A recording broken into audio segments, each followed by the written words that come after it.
श्री राम जय जय राम श्रीराम जय जय राम नीलाम्बुजश्यामल कोमलांगम सीता समारूपित वाम भागम पाणो महाचारुचापम नमामि रामम रघुवंशनाथम। ओम श्री सीतारामचंद्राभ्याम नमः उमा महेश्वराभ्याम नमः। ओम श्री एकादशी दक्षेश्वर धाम सरकार स्मृति नमः। सत्संग क्रम में आज श्रीमद्भागवत कथा से चतुर्थ स्कंद की 7वां अध्याय कथा है, जिसमें दक्ष की जो यज्ञ विध्वंस हो गया था उसकी पूर्ति कैसे हो रही है वो कथा है।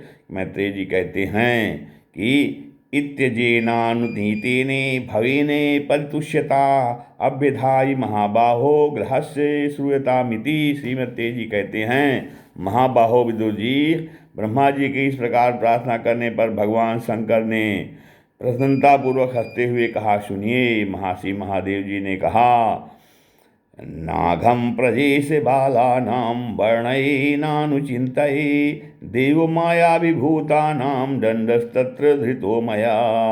प्रजापति, भगवान की माया से मोहित हुए दक्ष जैसे ना समझों के अपराध की न तो मैं चर्चा करता हूँ और न याद ही।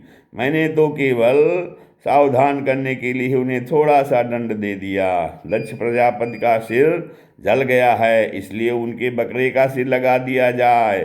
भगदेव मित्र देवता के नेत्रों से अपना यज्ञ भाग देखें।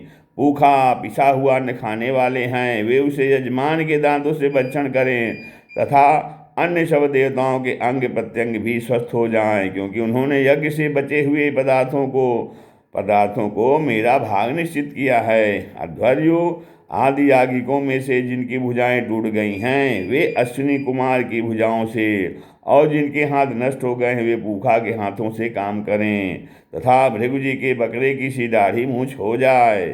श्रीमती जी कहते हैं कि वत्स विदुर, तब भगवान शंकर के वचन सुनकर सब लोग प्रसन्न चित्त से धन्य धन्य कहने लगे। फिर सभी देवता और ऋषियों ने महादेव जी से दक्ष की यज्ञशाला में पधारने की प्रार्थना की, और तब वे उन्हें तथा ब्रह्मा जी को साथ लेकर वहां गए। वहां जैसा जैसा भगवान शंकर ने कहा था उसी प्रकार सब कार्य करके उन्होंने दक्ष के धड़ से यज्ञ पशु का सिर जोड़ दिया। सिर जुड़ जाने पर रुद्रदेव की दृष्टि पड़ते ही दक्ष तत्काल सोकर जागने के समान जी उठे और अपने सामने भगवान शिव को देखा। दक्ष का शंकर द्रोह की कालिमा से कलुषित हृदय उनका दर्शन करने से शरतकालीन सरोवर के समान स्वच्छ हो गया। उन्होंने महादेव जी की स्तुति करनी चाहिए, किंतु अपनी मरी हुई बेटी अर्थात सती का स्मरण हो आने से स्नेह और उत्कंठा का उनके नेत्रों में आंसू भर आए। उनके मुख से शब्द न निकल सका।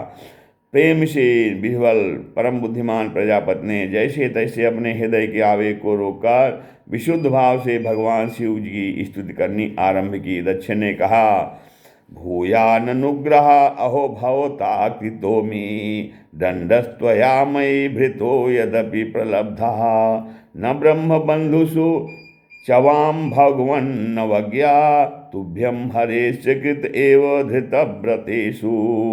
भगवान, मैंने आपका अपराध किया था। दक्ष भगवान शिव की स्तुति करते हुए दक्ष कह रहे हैं, किंतु आपने उसके बदले में मुझे दंड के द्वारा शिक्षा देकर बड़ा ही अनुग्रह किया है।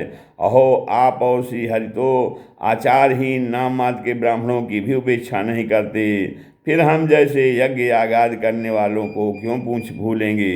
विभो, आपने ब्रह्मा होकर सबसे पहले आत्म तत्व की रक्षा के लिए अपने मुख से विद्या तप और व्रत आदि के धारण करने वाले ब्राह्मणों को उत्पन्न किया था। जैसे चरवाहा लाठी लेकर गौों की रक्षा करता है, उसी प्रकार आप उन ब्राह्मणों की सब विपत्तियों से रक्षा करते हैं। मैं आपके तत्व को नहीं जानता था, इसी से मैंने भरी सभा में आपको अपने वाग बाणों से बेधा था, किंतु आपने मेरे उस अपराध का कोई विचार नहीं किया। मैं तो आप जैसे पूज्यतम महानुभावों का अपराध करने के कारण नरकादि नीच लोकों में गिरने वाला था, परंतु आपने अपनी करुणा भरी दृष्टि से मुझे उबार लिया। अब भी आपको प्रसन्न करने योग्य मुझ में कोई गुण नहीं है, बस आप अपने ही उदारता पूर्ण बर्ताव से मुझ पर प्रसन्न हो। श्री मैत्रेय जी कहते हैं, आशुतोष शंकर ने इस प्रकार अपना अपराध क्षमा कराकर दक्ष ने प्रजापति के कहने पर उपाध्याय ऋत्विजादि की सहायता से यज्ञ कार्य आरंभ किया। तब ब्राह्मणों ने यज्ञ संपन्न करने के उद्देश्य से रुद्रगण संबंधी भूत पिशाचों के संसर्गजनित दोष की शांति के लिए 3 पात्रों में विष्णु भगवान के लिए तैयार किए हुए पुरोडास नामक चरु का हवन किया। विदुर जी उस हवि को हाथ में लेकर खड़े हुए अध्वर्यु के साथ यजमान दक्ष ने ज्यों ही विशुद्ध चित्त से हरि का ध्यान किया, त्यों ही सहसा भगवान वहाँ प्रकट हो गए। बृहत एवं रथंतर नामक शाम स्तोत्र जिनके पंख हैं, उन गरुड़ जी के द्वारा समीप लाए हुए भगवान ने 10 दिशाओं को प्रकाशित करती हुई अपनी अंग कांति से सब देवताओं का तेज हर लिया। उनके सामने सबकी कांति फीकी पड़ गई। उनका श्याम वर्ण था, कमर में सुवर्ण की करधनी तथा पीताम्बर सुशोभित थे। सिर पर सूर्य के समान दीप्यमान मुकुट था। मुख कमल भौरों के समान नीलई अलकावली और कांतिमय कुंडलों से शोभायमान था। उनके सुवर्णमय आभूषणों से विभूषित 8 भुजाएं थी, जो भक्तों की रक्षा के लिए सदा उद्यत रहती हैं। 8 भुजाओं में वे शंख, पद्म, चक्र, बाण, धनुष, गदा, खड्ग और ढाल लिए हुए थे तथा इन सब आयुधों के कारण वे फूले हुए कनेर के वृक्ष के समान जान पड़ते थे। प्रभु के हृदय में श्रीवत्स का चिन्ह था और सुंदर वनमाला सुशोभित थी। वे अपने उदार हास और लीलामय कटाक्ष से सारे संसार को आनंदमग्न कर रहे थे। पार्षदगण दोनों ओर राजहंस के समान सफ़ेद पंखे और चमक डुला रहे थे। भगवान के मस्तक पर चंद्रमा के समान शुभ छत्र शोभा दे रहा था। भगवान पधारे हैं यह देखकर इंद्र, ब्रह्मा और महादेव जी आदि देवेश्वरों सहित समस्त देवता, गंधर्व और ऋषि आदि ने सहसा खड़े होकर उन्हें प्रणाम किया। उनके तेज से उन सबकी कांति फीकी पड़ गई, जीवा लड़खड़ाने लगी। वे सब के सब सकपका गए और मस्तक पर अंजलि बांधकर भगवान के सामने खड़े हो गए। यद्यपि भगवान की महिमा तक ब्रह्मा आदि की मत भी नहीं पहुंच पाती, तो भी भक्तों पर कृपा करने के लिए दिव्य रूप में प्रकट हुए श्री हरि की वे अपने अपनी बुद्धि के अनुसार स्तुति करने लगे। सबसे पहले प्रजापति दक्ष एक इस उत्तम पात्र में पूजा की सामग्री ले नंद, सुनंदनादि पार्षदों से घिरे हुए प्रजापतियों के परम गुरु भगवान यज्ञेश्वर के पास गए और अति आनंदित हो विनीत भाव से हाथ जोड़कर प्रार्थना करते प्रभु के शरणापन्न हुए।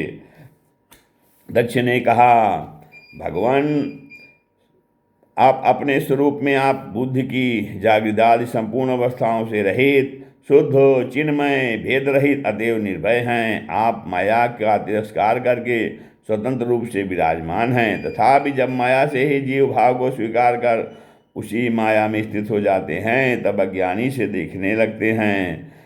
मृत्युजों ने क्या कहा, उपाधि रहित प्रभो भगवान रुद्र के प्रधानुचार नंदीश्वर के हिसाब के कारण हमारी बुद्धि केवल कर्म कांड में ही फंसी हुई है।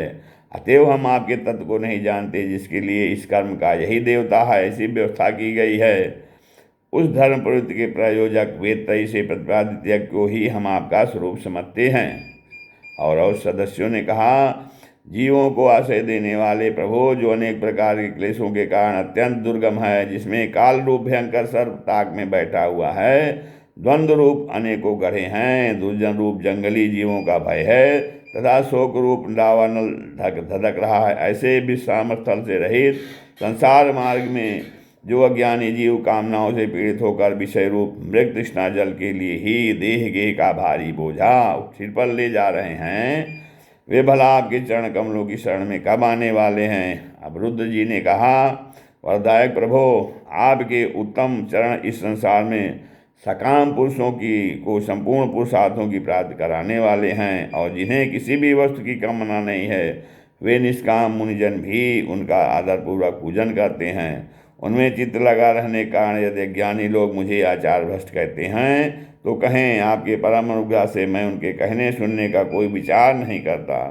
भृगु जी ने कहा, आपकी गहन माया से आत्मज्ञान लुप्त हो जाने के कारण जो अज्ञान निद्रा में सोए हुए हैं, वे ब्रह्मादि देवधारी आत्मज्ञान में उपयोगी आपके तत्व को अभी तक नहीं जान सके। ऐसे होने पर भी आप अपने शरणागत भक्तों के तो आत्मा और सुहृद हैं, अतः आप मुझ पर प्रसन्न होइए। ब्रह्मा जी ने कहा, प्रभो, पृथक पृथक पदार्थों को जानने वाली इंद्रियों के द्वारा पुरुष जो कुछ देखता है, वह आपका स्वरूप नहीं है। क्योंकि आप ज्ञान, शब्दादि विषय और श्रोतादि इंद्रियों के अधिष्ठान हैं, ये सब आप में अध्यस्त हैं। अतएव आप इस माया में प्रपंच से सर्वथा अलग हैं। इंद्र ने कहा, अच्युत, आपका यह जगत को प्रकाशित करने वाला रूप देवद्रोहियों का संहार करने वाली 8 भुजाओं से सुशोभित है, जिनमें आप सदा ही नाना प्रकार के आयु धारण किए रहते हैं। यह रूप हमारे मन और नेत्रों को परम आनंद देने वाला है। याज्ञिकों की पत्नियों ने कहा, भगवान, ब्रह्मा जी ने आपके पूजन के लिए इस यज्ञ की रचना की थी, परंतु दक्ष पर कुपित होने के कारण इसे भगवान पशुपति ने अब नष्ट कर दिया है। यज्ञमूर्ते, श्मशान भूमि के समान उत्सवहीन हुए हमारे उस यज्ञ को आप नील कमल की सी कांति वाले अपने नेत्रों से निहार कर पवित्र कीजिए। ऋषियों ने कहा, भगवान, आपकी लीला बड़ी ही अनोखी है, क्योंकि आप कर्म करते हुए भी उनसे निर्लेप रहते हैं। दूसरे लोग वैभव की भूख से जिन लक्ष्मी जी की उपासना करते हैं, वे स्वयं आपकी सेवा में लगी रहती हैं, तो भी आप उनका मान नहीं करते, उनसे निष्पृह रहते हैं। सिद्धों ने कहा, प्रभो, यह हमारा मन रूप हाथी नाना प्रकार के क्लेश रूप दावानल से दग्ध एवं अत्यंत प्रसिद्ध होकर आपकी कथा रूप विशुद्ध अमृतमयी सहिता में घुसकर गोता लगाए बैठा है। वहाँ ब्रह्मानंद में लीन सा हो जाने के कारण उसे ना तो संसार रूप दावानल का स्मरण है और न वह उस नदी से पार ही निकलता है। फिर यजमान पत्नी ने कहा, सर्वसमर्थ परमेश्वर, आपका स्वागत है। मैं आपको नमस्कार करती हूँ, आप मुझ पर प्रसन्न होइए। लक्ष्मीपते, अपनी प्रिया लक्ष्मी जी के सहित आप हमारी रक्षा कीजिए।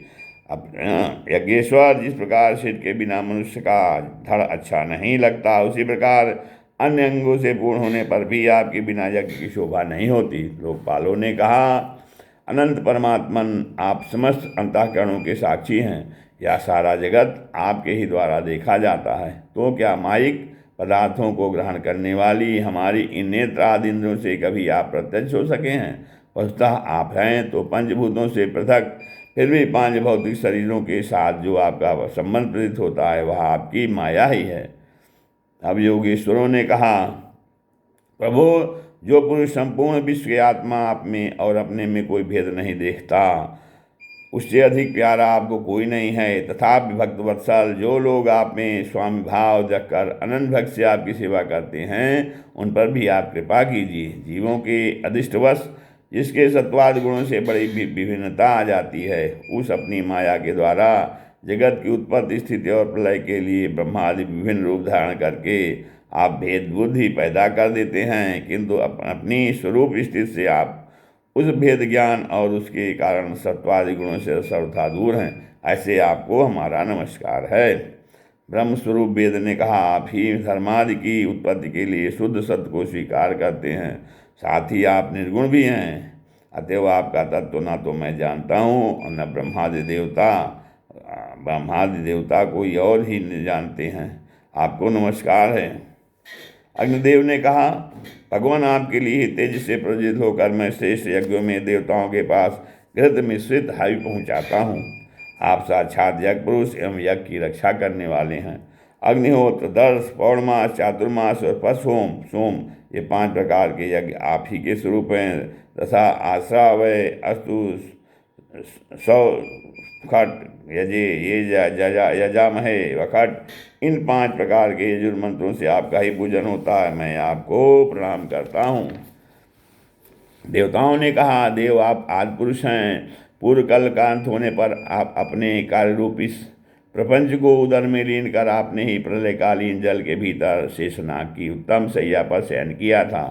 आपके आध्यात्मिक स्वरूप का जनलोकादिवासी सिद्धगण भी अपने हृदय में चिंतन करते हैं। अहो, वही आप आज हमारे नेत्रों के विषय होकर अपने भक्तों की रक्षा कर रहे हैं। गंधर्वों ने कहा, देव, मरीचि आदि ऋषि और ये ब्रह्मा, इंद्र तथा रुद्रादि देवतागण आपके अंश के भी अंश हैं। महात्मा, यह संपूर्ण विश्व आपके खेल की सामग्री है। नाथ, ऐसे आपकी हम सर्वदा प्रणाम करते हैं। ऐसे आपको विद्याधरों ने कहा, प्रभो, परम पुरुषार्थ की प्राप्ति के साधन रूप इस मानव देह को पाकर भी जीव आपकी माया से मोहित होकर इसमें मैं मेरेपन का अभिमान कर लेता है। फिर वह दुर्बुद्धि अपने आत्मियों से तिरस्कृत होने पर भी असत विषयों की ही लालसा करता रहता है। किंतु ऐसी अवस्था में भी जो आपकी कथामृत का सेवन करता है वह इस अंतःकरण के मोह को सर्वथा त्याग देता है। अब ब्राह्मणों ने कहा, त्वं क्रतुस्त्वं हविस्त्वं हुलासुतासः स्वयं त्वं हि मंत्रा समिद्धर्भपात्राणि च त्वं सदस्यत्विर्जो दंपति देवता अग्निहोत्रम सुधा सोम आजम पशु। भगवान आप ही यज्ञ हैं, आप ही हवि हैं, आप ही अग्नि हैं, स्वयं आप ही मंत्र हैं, आप ही समिधा कुशा और न्याय के पात्र हैं तथा आप ही सदस्य ऋत्विज यजमान एवं उसकी धर्मपत्नी देवता अग्निहोत्र सुधा सोमरस गीत और पशु हैं। वेदमूर्ति यज्ञ और उसका संकल्प दोनों आप ही हैं। पूर्व काल में आप ही अति विशाल वराह रूप धारण कर रसातल में डूबी हुई पृथ्वी को लीला से ही अपने दाढ़ों पर उठाकर इस प्रकार निकाल लाए थे जैसे कोई गजराज कमलनी को उठा लाए। उस समय आप धीरे धीरे गरज रहे थे और योगीगण आपका यह अलौकिक पुरुषार्थ देखकर आपकी स्तुति करते जाते थे। यज्ञेश्वर, जब लोग आपके नाम का कीर्तन करते हैं तब यज्ञ के सारे विघ्न नष्ट हो जाते हैं। हमारा यह यज्ञ स्वरूप सत्कर्म नष्ट हो गया था। हम आपके दर्शनों की इच्छा कर रहे थे, अब आप हम पर प्रसन्न होइए, आपको नमस्कार है। श्रीमद तेजी कहते हैं, भैया विदुर, जब इस प्रकार सब लोग यज्ञ रक्षक भगवान ऋषिकेश की स्तुति करने लगे तब परम चतुर दक्ष ने रुद्र पार्षद वीरभद्र के ध्वंस किए हुए यज्ञ को फिर आरंभ कर दिया। सर्वांतर्यामी श्रीहरियों तो सभी के भागों के भोक्ता हैं, तथा त्रिकपाल पुरोडास रूप अपने भाग से और भी प्रसन्न होकर उन्होंने दक्ष को संबोधित करके कहा। श्री भगवान ने कहा, अहम ब्रह्मा च सर्वस्य जगतः कारणम परम आत्मेश्वरूप दृष्टा स्वयं दुग्धृग विशेषण। जगत का परम कल्याण मैं ही ब्रह्मा और महादेव हूँ। मैं सबका आत्मा हूँ, ईश्वर और साक्षी हूँ तथा स्वयं प्रकाश और उबाल शून्य हूँ। हाँ, विप्रवाल अपनी त्रिगुणात्म्य माया को स्वीकार करके मैं ही जगत की रचना, पालन और संहार करता हूँ और मैंने ही उन कर्मों के अनुसार ब्रह्मा, विष्णु और शंकर ये नाम धारण किए हैं। ऐसा जो भेद रहित विशुद्ध परब्रह्म स्वरूप में है, मैं हूँ, उसी में अज्ञानी पुरुष ब्रह्मा, रुद्र तथा अन्य समस्त जीवों को विभिन्न रूप से देखते हैं। जिस प्रकार मनुष्य अपने सिर, हाथ और अंगों में ये मुझसे भिन्न हैं, ऐसी बुद्धि कभी नहीं करता, उसी प्रकार मेरा भक्त प्राणी मात्र को मुझसे भिन्न नहीं देखता। ब्रह्मन, हम ब्रह्मा, विष्णु और महेश्वर तीनों स्वरूपता एक ही हैं और हम ही संपूर्ण जीव रूप हैं। अतः जो हमें कुछ भी भेद नहीं देखता वही शांति प्राप्त करता है। अब श्रीमद तेजी कहते हैं, भगवान की इस प्रकार आज्ञा देने पर प्रजापतियों के नायक दक्ष ने उनका त्रिकपाल यज्ञ के द्वारा पूजन करके फिर अंगभूत और प्रधान दोनों प्रकार के यज्ञों से अन्य सब देवताओं का अर्चन किया। फिर एकाग्रचित्त हो भगवान शंकर का यज्ञ शेष रूप उनके भाग से यजन किया तथा समाधि में किए जाने वाले उदवसान नामक कर्म से अन्य सोमपाई एवं दूसरे देवताओं का यजन कर यज्ञ का उपसंहार किया और अंत में ऋतुजों के सहित अवहृत स्नान किया। फिर जिन्हें अपने पुरुषार्थ से ही सब प्रकार की सिद्धियां प्राप्त हुई, उन दक्ष प्रजापति को तुम्हारी सदा धर्म में बुद्धि रहे, ऐसा आशीर्वाद देकर सब देवता स्वर्गलोक को चले गए। विदुर जी, एवं दाक्षाणी हित्वा सती पूर्व कलेवरम यज्ञे हिमवता क्षेत्रे में मीनायामिति शुश्रुम। विदुर जी, सुना है कि दक्ष सुता सती ने इस प्रकार अपना पुरुष त्याग कर फिर हिमालय की पत्नी मीना के गर्भ से जन्म लिया था। जिस प्रकार प्रलय काल में लीन हुई तीनों सृष्टियाँ आरंभ में फिर ईश्वर का ही आश्रय लेती हैं, उसी प्रकार अनन्य परायणा श्री अंबिका जी ने उस जन्म में भी अपने एकमात्र आश्रय और प्रीतम भगवान शंकर की को ही वर्ण किया। विदुर जी, दक्ष यज्ञ का विध्वंस करने वाले भगवान शिव का यह चरित्र